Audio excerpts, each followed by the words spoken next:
درود پاک پڑھیں اللهم صل علی سیدنا مولانا محمد بن طارق وسلم صلی اللہ علیہ وسلم علیک یا رسول اللہ صلی اللہ علیہ وسلم۔ ہو سکتا ہے کہ آج کا جو جمعہ ہمارا اس مہینے کا آخری جمعہ ممکن، مگر ممکن یہ بھی ہے کہ آنے والا جمعہ بھی ہمیں اور آپ کو ماہ رمضان کا ہی نصیب ہو جائے اور اللہ کا وہ نصیب بھی ہو جائے۔ البتہ یہ اس وقت بولتے ہیں جبکہ رمضان المبارک کا آخری جمعہ ہوتا ہے اور ہم سے ماہ رمضان جا رہا ہے، اسی کی فرقت و جدائی میں لوگ آہو ادا کرتے ہیں، رب کی بارگاہ میں گنگناتے ہیں، جو عاشق ہوتے ہیں وہ بےتاب ہو جاتے ہیں، جو مصطفیٰ کے چاہنے والے ہوتے ہیں وہ بے قرار ہو جاتے ہیں۔ ماہ رمضان سے محبت کرنے والوں کے دلوں کو تار تار کر دیا جاتا ہے، اس معنی کر کہ ہم سے اب ماہ مبارک جا رہا ہے۔ یہ کوئی خوشی کا دن نہیں ہے، البتہ یہ صحیح معنوں میں یہ ہے کہ بہت غم و احترام کا دن ہے۔ حالانکہ بذات خود جمعہ عید کا دن ہے، مگر ایک عاشق کے لیے اس کے لیے اس کی فرقت جو ہے، اس کی جدائی برداشت نہیں ہونے دیتی۔ کیوں اسی ماہ مبارک کے اندر جو نیکیاں مل رہی تھی، اللہ رب العزت نے جن جن چیزوں کا وعدہ کر رکھا تھا وہ ہم سے گزر جا رہا تھا، ہم سے رخصت ہونے والا تھا۔ اس معنی میں لوگ بےتاب ہوتے ہیں تو الوداع کرتے ہیں، ورنہ اس الوداع کی کوئی فضیلت نہیں، اس الوداع کی کوئی حقیقت نہیں۔ اس الوداع کو ایک تہوار کی شکل میں جس طور پر ہم نے پیش کیا، نہ تو اس کی کوئی حقیقت، نہ تو الوداع کی الگ سے کوئی فضیلت بیان کی ہوئی، بلکہ اصل حقیقت یہی ہے کہ ماہ رمضان ہم سے گزر رہا ہے، انہی آخری ایام کے بعد جو جمعہ آتا ہے اسی کو الوداع کہا جاتا ہے۔ آج میں تو حیران رہتا ہوں قوم مسلم کی ذہنیت کے اوپر۔ پریشان اور تعجب کی بات یہ ہوتی ہے کہ اس قدر جبکہ سوشل میڈیا کا دور، ٹیکنالوجی کا دور، تمام چیزیں ہمارے سامنے مہیا ہے، ہر ایک چیز کے اندر اپنا وقت ضائع کر دیتے ہیں۔ کبھی تو حال یہ ہوتا ہے کہ ہمارا وقت بیوٹی باتوں میں گزر جاتا ہے، کبھی تو ہمارا حال یہ ہوتا ہے بےہودہ لفظیات میں ہمارے سلام ہو کر کے گزر جاتے ہیں، مگر ہمیں اتنی توفیق نہیں ملتی ہے اسی ماہ مبارک کے تعلق سے کچھ سیکھ لیں، اسی ماہ مبارک کے وہ ایام جو مخصوص ایام ہیں ان کے بارے میں معلومات کر لیں۔ آج ہم لوگوں کی ذہنیت کے اوپر تعجب ہوتا ہے کہ جو لوگ پوچھتے رہتے ہیں کہ حضرت ذرا بتائیں تو صحیح کہ الوداع پڑھنے کا طریقہ کیا ہے، آخر الوداع کیسے ہم پڑھیں گے؟ تو میں سوچنے پر مجبور ہو جاتا ہوں کہ یہ قوم کی حالت کیا ہو گئی ہے، جس قوم کو یہ پتا نہ ہو کہ الوداع کیا ہے، جس قوم کو یہ معلوم نہ ہو کہ الوداع کا طریقہ کیا الگ ہے، الوداع کسے کہتے ہیں، اندازہ لگائیں اس قوم کا حال کیا ہو سکتا ہے جو قوم اپنا وقت دیگر چیزوں کے اندر گزار کر کے اپنے دین کو نہ سمجھ پائی، اپنے دین کو نہ سمجھ پایا، اپنے اسلام کو نہ سمجھ پایا، اپنی دنیا کو کیا بات سمجھ سکتا۔ ہمارا معاشرہ دیکھیں، ذہنیت دیکھیں، ہمارا حال کیا ہے۔ اگر ہم کسی چیز کو اپناتے ہیں تو سب سے پہلے اس کی حقیقت کو جانتے ہیں، سب سے پہلے اس کی تشریح کو جانتے ہیں، سب سے پہلے اس کے لوازمات کو جانتے ہیں، سب سے پہلے اس کی شریعت، اس کے طریقے اور سب سے پہلے اس کے شرائط کو جانتے ہیں۔ مگر ہمارا قوم مسلم کا نوجوان، ہمارا قوم مسلم جو پوری رات کی گزار دیتا ہے، جو پوری رات اور کھیل کے اندر گزار دیتا ہے، مگر حال یہ ہے وضو کرنے کا اسے طریقہ معلوم نہیں، وضو کرنے کا طریقہ اسے معلوم نہیں، ماہ رمضان مبارک کے ایام اور شب و روز کیسے گزارنا ہے یہ اس کی خبر نہیں ہے۔ میں تعجب میں پوچھتا ہوں کہ بتاؤ جسے الوداع کا طریقہ معلوم ہے۔ اب آپ کہیں گے کہ الوداع کا طریقہ ہے کیا؟ تو میں نے کہا الوداع کا طریقہ تو وہی ہے جو ہے جمعے کا طریقہ ہے۔ اب لوگ پوچھتے بھی وہ لوگ ہیں جو کبھی بھی زندگی میں دوسری نمازوں میں دکھتے نہیں ہیں، وہی پوچھتے ہیں اکثر عید کا طریقہ بھی وہی سنیں گے جو کبھی بھی مسجد میں نہیں دیکھے ہوں گے، جو پورے سال میں ایک مرتبہ الوداع کی نماز پڑھنے آئیں گے وہی چیز کو پوچھتے ہیں زیادہ تر۔ لیکن میں تعجب کرتا ہوں کہ قوم مسلم کی ذہنیت کے اوپر کی اس قدر قوم مسلم تنزلی کے اندر پہنچ گئی ہے کہ اسے اپنے اسلام کے بارے میں سمجھ ہے۔ اللہ ہم سب کو توفیق عطا فرمائے، انہیں سمجھ عطا فرمائے۔ ہمارا ٹاپک جو ہے وہ ہے فطرہ کے تعلق سے اور شب قدر آنے والی جو ہے اس کے تعلق سے۔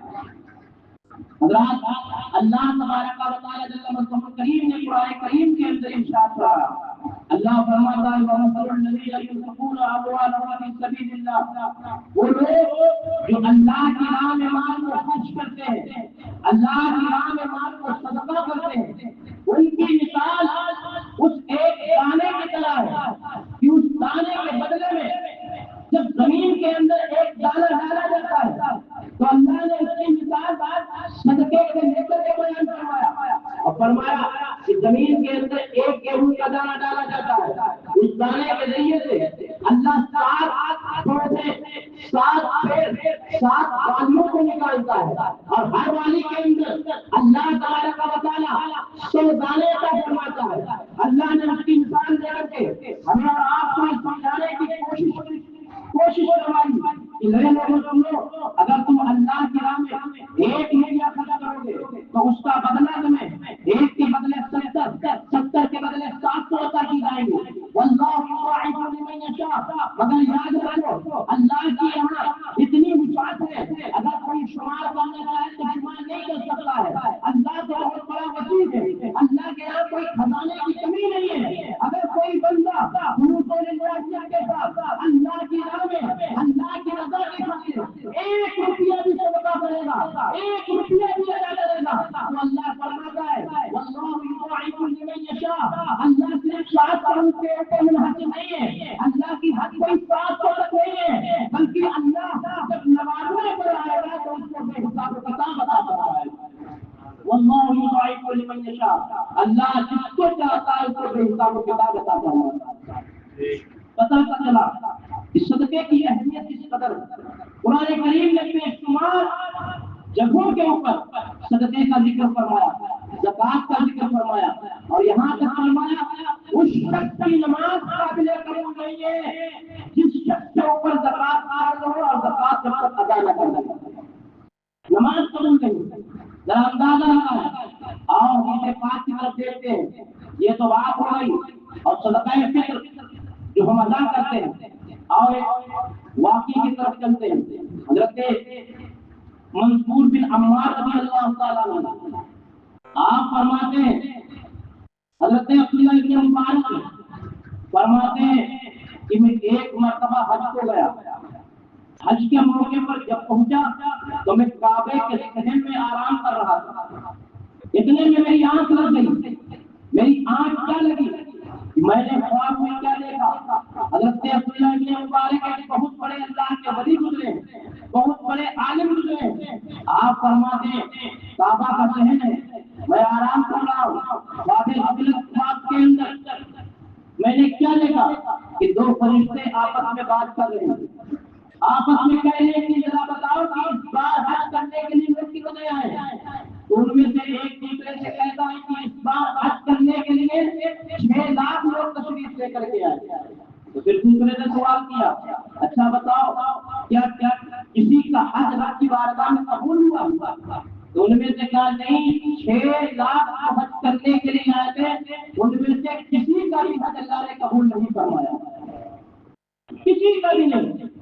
حضرت عبداللہ ابن مبارک کہتے ہیں جب میں نے فرشتوں کی زبان سے سنا تو میرا دل بےتاب ہو گیا، میں تعجب میں پڑ گیا، میں حیرانی میں ششمند میں پڑ گیا۔ اب جیسے ہی خواب کے اندر جو بیدار ہوا پھر خواب کے اندر فرماتے ہیں، پھر اسی خواب کے اندر انہوں نے بیان کیا ہاں مگر ایک ایسا شخص ہے جو حج کا ارادہ رکھتا تھا، حج کی نیت کا ارادہ رکھتا تھا اور 1 سال سے نہیں بلکہ کئی سالوں سے نیت کرتا تھا مگر وہ حج کے لیے نہیں آ پایا۔ اللہ تبارک و تعالیٰ نے اس پوری نیت کے سبب و توسل سے ان 6 لاکھ لوگوں کے حج کو قبول فرما دیا۔ اللہ اکبر۔ ابن الموافق، حضرت علی ابن الموافق جو دمشق ملک شام کے رہنے والے تھے، جب باغ کے اندر حضرت عبداللہ ابن مبارک نے آپس میں فرشتوں سے گفتگو کرتے ہوئے سنا، اب ان کے دل کے اندر ایک یہ امر پیدا ہوئی کہ کاش میں اس بندے سے ملاقات کروں، کاش میں اس بندے سے ملاقات کروں۔ حضرت عبداللہ ابن مبارک جب حج کے ایام سے فارغ ہوئے، فارغ ہونے کے بعد انہوں نے اپنے سفر کو طے کیا اور ملک شام پہنچے۔ حضرت علی بن الموافق کی بارگاہ میں حاضر ہوئے، دروازے کے اوپر دستخط دیتے ہیں، اندر سے آواز آتی ہے کون؟ ادھر سے آواز آتی ہے میں عبداللہ ابن مبارک ہوں۔ حضرت محترم جیسے علی ابن الموافق نے حضرت عبداللہ ابن مبارک کا نام سنا، فوراً بے ہوش ہو گئے، ان کے اوپر غشی طاری ہو گئی، اپنے آپ کو سنبھال نہ سکے۔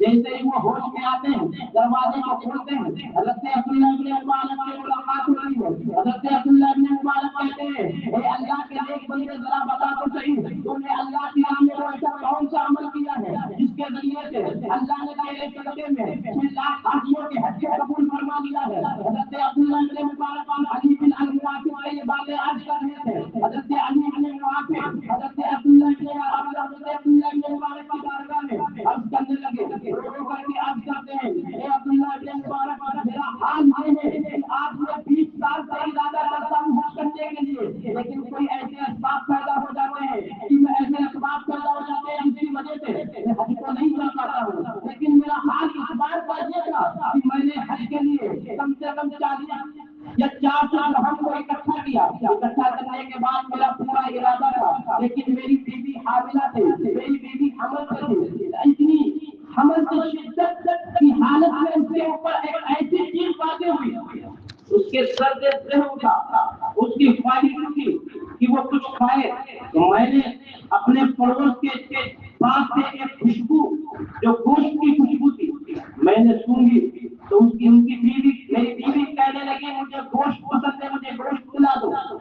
اب حضرت مبارک سے علی بن الموافق کہتے ہیں کہ میں وہاں گیا تو میں نے کیا دیکھا کہ وہاں سے خوشبو آ رہی ہے۔ میں نے کہا اے میرے پڑوسی ذرا مجھے سالن دے دو، میری بیوی کی اشتہا یہ ہے کہ وہ سالن کھائے، جبکہ میرے گھر میں دیگر چیزیں رکھی ہوئی ہیں۔ تو میرے پڑوسی نے کہا تھا کہ اے علی بن الموافق یہ گوشت جو ہے وہ میرے لیے حلال ہے مگر تمہارے لیے حرام ہے، تمہارے لیے حرام ہے۔ تو حضرت علی بن موافق تعجب میں پڑ گئے، کہاں وہ کیسے؟ تو فرماتی ہے کہ آج میرے بچے 7 دن سے بھوکے تھے، 7 دن ہو گئے تھے، بھوکمری کا عالم تھا۔ تو میں جنگل کی طرف جا رہی تھی، جنگل کے اندر ایک مرا ہوا بیل پڑا ہوا تھا، میں نے اس کو کاٹ کے اپنے گھر لے کر کے آئی، اس کو میں نے بنایا ہے جو میرے لیے حلال ہے مگر تمہارے لیے حرام ہے۔ اللہ اکبر۔ حضرت علی بن الموافق کہتے ہیں کہ میرے دل کی دنیا بدل گئی، میں نے جو حج کے لیے اپنی رقم کو جمع کر رکھا تھا میں نے وہ سارا مال اس پڑوسی کو دے دیا۔ اللہ رب العزت نے شاید اپنے صدقے کے توسل سے تمام لوگوں کے حج کو قبول کروا لیا۔ اللہ اکبر۔ ذرا اندازہ لگائیں، ایک نیکی کے صدقے میں اللہ نے ان کی نیکی کو قبول نہیں فرمایا بلکہ حج پر جانے والوں کے تمام حج کو قبول کروا لیا۔ تو پتہ چلا صدقہ اللہ کی بارگاہ میں کتنا مقبول ہوتا ہے۔ میرے عزیزوں، صدقہ فطر ہر ایک شخص کے اوپر واجب ہے۔ میرے آقا نے ارشاد فرمایا مکے کے اندر تمام گوشوں کی طرف اعلان کر دو کہ تمہارے اوپر صدقہ فطر واجب ہے۔ اس کی وجہ کیا تھی؟ حضرت انس رضی اللہ تعالیٰ عنہ فرماتے ہیں اس کا آخر بینیفٹ کیا ہے، صدقہ ہم کیوں ادا کریں؟ تو میرے سرکار کی زبانی سنو، حضرت عبداللہ بن عباس رضی اللہ تعالیٰ عنہ سے مروی ہے، آپ فرماتے ہیں اللہ کے نبی صلی اللہ تعالیٰ علیہ وسلم نے صدقہ فطر کو واجب فرمایا، مقرر فرمایا۔ کیوں؟ اس لیے کہ جو روزے کی حالت میں بھول سے بےہودہ کلمات، بھول سے بےہودہ باتیں نکل جاتی ہے، اللہ اس صدقے کے توسل سے تمہارے روزے کو پاک فرما دے اور غریبوں کی مدد ہو جائے۔ اب اگر کوئی صدقہ فطر ادا نہ کرے اس کے لیے کیا حکم ہے؟ تو سرکار کی بارگاہ میں چلتے سرکار سے عرض کرتے ان کو بتائے نہ صحیح۔ حضرت انس رضی اللہ تعالیٰ عنہ سے مروی حضرت انس فرماتے ہیں اللہ کے نبی صلی اللہ تعالیٰ علیہ وسلم نے ارشاد فرمایا لوگوں کا روزہ زمین اور آسمان کے درمیان معلق رہتا ہے، لٹکا رہتا ہے جب تک آدمی صدقے کو ادا نہ کرے۔ اللہ اکبر۔ پتا چلا صدقہ فطر مصطفیٰ کی طرف سے واجب ہے، مصطفیٰ نے مقرر فرمایا۔ اب صدقہ فطر کتنا ادا کرنا، کس پر ادا کرنا، کس کو دینا ہے وہ ذہن میں رکھیں۔ صدقہ فطر ہر شخص کے اوپر واجب ہے، ہر مسلمان کے اوپر واجب ہے، چاہے وہ بالغ ہو یا نابالغ ہو، چاہے پاگل ہو چاہے کیسا ہی کیوں نہ ہو، اس کے اوپر صدقہ فطر واجب ہے۔ اگر پاگل ہے، نابالغ ہے تو اس کی طرف سے اس کا والد ادا کرے گا۔ اگر صبح سے شادی کے بعد بھی بچہ پیدا ہوا ہے تو ایسی صورت میں اس کی طرف سے بھی صدقہ فطر ادا کیا جائے گا۔ یعنی ہر مسلمان کی طرف سے صدقہ فطر واجب ہے۔ اب صدقہ فطر کتنا نکالنا یہ بھی ذہن میں رکھیں۔ ہم اور آپ ہو چکا ہے بس 2 منٹ۔ صدقہ فطر ہمیں دینا کتنا یاد رکھیں۔ تو ہم اور آپ اپنے معاشرے کے اندر دیکھتے ہیں صدقے ہر کوئی میڈیم کلاس کا ہے، کوئی اعلیٰ کلاس کا ہے، کوئی اوسط کلاس کا ہے، کوئی ادنا کلاس کا ہے۔ تو اللہ کے نبی صلی اللہ تعالیٰ علیہ وسلم نے اسی مناسبت سے 4 وزن شمار فرمائے، 4 چیزیں حدیث پاک کے اندر 3 چیزیں بیان فرمائی۔ فرمایا اے لوگوں صدقے فطر ادا کرو، کس سے؟ کھجور کے ذریعے سے، کس سے؟ جو کے ذریعے سے، کس سے؟ گیہوں کے ذریعے سے۔ اور ایک حدیث پاک میں ہے کہ منقے کے ذریعے سے صدقے فطر ادا کرو۔ اب ہم اپنے آپ کو رب کی بارگاہ میں دیکھیں گے کہ کس کلاس میں آتے ہیں، اعلیٰ کلاس میں آتے ہیں، میڈیم میں آتے ہیں، بالکل نچلے والے درجے میں آتے ہیں۔ دنیا کا قانون دیکھیں، دنیا کی فطرت یہ ہے کہ جب بچہ جب بندہ جب کوئی شخص کسی دکان پر حاضر ہوتا ہے تو کم سے کم اگر اعلیٰ کوالٹی کی کوئی چیز نہیں خریدتا ہے تو کم سے کم میڈیم ضرور خریدتا ہے۔ یاد رکھتے میرے پیارے، لیکن جب رب کی بارگاہ میں دینے کی بات آتی ہے، فی سبیل اللہ خرچ کرنے کی بات آتی ہے تو ہمارا حال یہ ہوتا ہے بالکل جب بالکل نچلے درجے میں پہنچ جاتے ہیں وہی اس میں سے نکال کر کے دیتے ہیں۔ جیسے ہم آپ دیکھتے ہیں دیگر جگہوں پر اور مسجد کے اندر جب بولی جاتی ہے دیکھو سب سے زیادہ غریب آدمی ہمیں مسجد میں ہی ملتا۔ آج بھی ہمارے یہاں 15 روپئے چل رہے ہیں۔ مجھے تعجب اور حیرانی ہوتی ہے، رب کی بارگاہ میں جب دینے کی بات آتی ہے تو نیا کرتا بھی پہن کے آئیں گے تو 2-4 روپیہ کھجور لے کر کے آئیں گے۔ مجھے تعجب ہوتا ہے دیگر جگہوں کے اوپر وہ لوگ جو ہزاروں روپیہ غریبوں کے اندر منہ میں ڈال کر کے گٹکے کی شکل میں تھوک دیتے ہیں، سگریٹ کی شکل میں تھوک دیتے ہیں، دوسرے دوستوں کے اوپر یوں لٹا دیتے ہیں، مگر ظاہر میں خرچ کرنے کی بات آتی ہے تو کہتے ہیں ابا جانے بھیا جانے بڑے ہو جانے۔ تعجب کرتا ہوں وہ جو عمل کیا ہے مجھے سمجھنے کی جو عمل کرو گے اللہ تمہیں اس کا بدلہ عطا فرمائے گا۔ اور یہ ہم نے سیکھ اپنے بچوں کو ہمیں نہیں دی لیکن ہمیں دی نہیں دینے کی بھی ہمیں نہیں دی۔ یاد رکھو کتنا ادا کرنا ہے تو 4 نظام بیان کیے ہیں۔ نمبر 1 حضور کتنے ادا کرنا ہے، اگر اللہ نے استطاعت دی ہے تو کم سے کم جو مقدار بیان کی گئی ہے وہ 4 کلو 94 گرام کھجور کی۔ اگر اعلیٰ کوالٹی سے آپ ادا کریں تو ادا کر سکتے ہیں 4 کلو۔ اسی طرح سے اگر ہم جو کی نسبت کو دیکھیں، اگر منقے کی شکل میں دیکھیں، اگر منقے کے حساب سے اگر کوئی ادا کرنا چاہتا ہے تو وہ بھی 4 کلو 94 گرام ادا کرے گا یا اس کی قیمت ادا کرے گا۔